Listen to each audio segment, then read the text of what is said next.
7 packages came in on the overnight truck. The manifest said 6. The 7th one was already on the sorting table when I unlocked the building at 11, sitting between a water-damaged parcel from Ohio and a priority flat that had been missorted twice. No tracking label, no return address. Just a name written in ballpoint on brown paper, in handwriting that pressed harder than it needed to, like whoever wrote it wanted to make sure it stayed. The name was mine, not my full name, my first name, the one that only people who actually know me use. My official work badge says M. Calloway. The package said Margaret. I stood there for maybe 30 seconds not touching it. Then I put on gloves, the latex ones we use for damaged parcels, and set it to the side of the table. I told myself I would deal with it after I cleared the manifest backlog. That was the reasonable thing to do. That was the thing a person does when they find something strange and do not want to make it into something larger than it is. I processed 5 packages before I looked at it again. It was closer to me than I had left it. Not by much, maybe 8 inches. I know because I had set it next to the yellow tape line on the table edge, and when I looked up it was past the line, closer to where I was standing.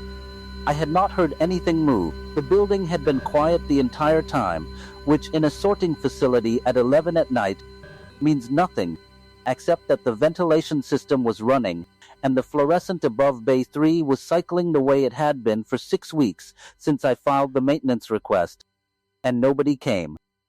I did not open the package that night. What I did instead was finish the shift, all 4 hours of it.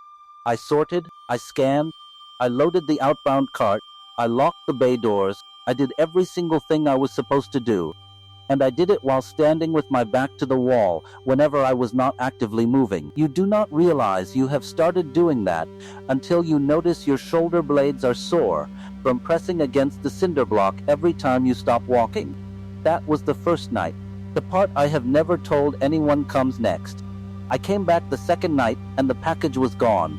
Not moved. Gone. I checked the outbound cart, thinking someone had processed it by mistake. But there was no record in the system, no scan, nothing in the rejected pile, nothing in the damaged hold, just gone the way things go when they were never supposed to be there. I almost let myself believe that was the end of it. Third night, 7 packages on the table. Manifest said 6. The 7th was the same brown paper, same name, same pressing handwriting. But different this time. Not different like another person wrote it. Different like the same person wrote it faster, like they had been waiting 2 days and their patience had changed shape somewhere in the middle of the wait. I called the regional office that night. Got a machine. Left a message about a manifest discrepancy. I did not mention the name. I still do not know why I could not make myself say it out loud.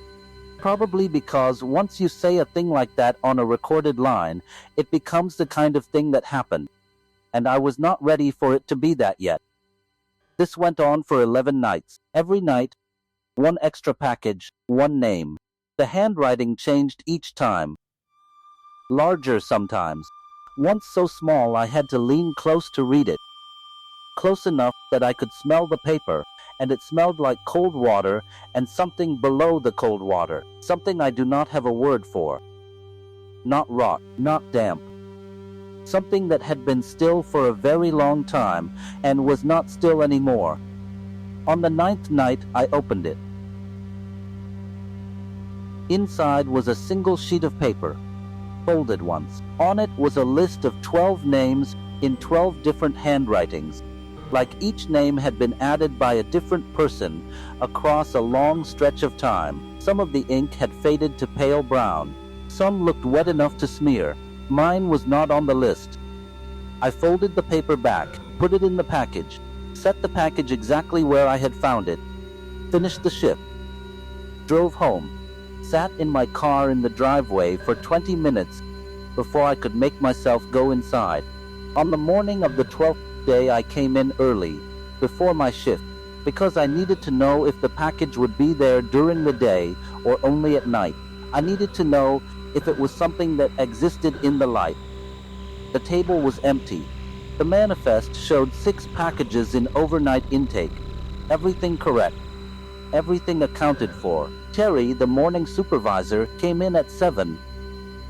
I heard him on the floor talking to someone. I was in the break room.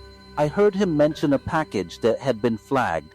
No tracking, no intake record. Heard him say it had been found tucked behind the Bay 3 shelving unit. Heard him read the name on it out loud to whoever was standing there with him. Margaret Calloway. Then he said, "Does anyone know this person?" Because there is no Margaret Calloway in the employee directory. No Margaret Calloway on any personnel record going back to when this facility opened. I have worked here for 6 years. I have signed the same timesheet for 6 years. My name is on my badge right now. I did not walk out of the break room. I stood there with my coffee going cold, and I listened to Terry set the package down on the sorting table and walk away, and I listened to the building go quiet around it. I requested a transfer the next morning. Put in the paperwork myself. Did not give a reason. Just check the box that says personal circumstances. The transfer was approved in 4 days. That is faster than it has ever been approved for anyone.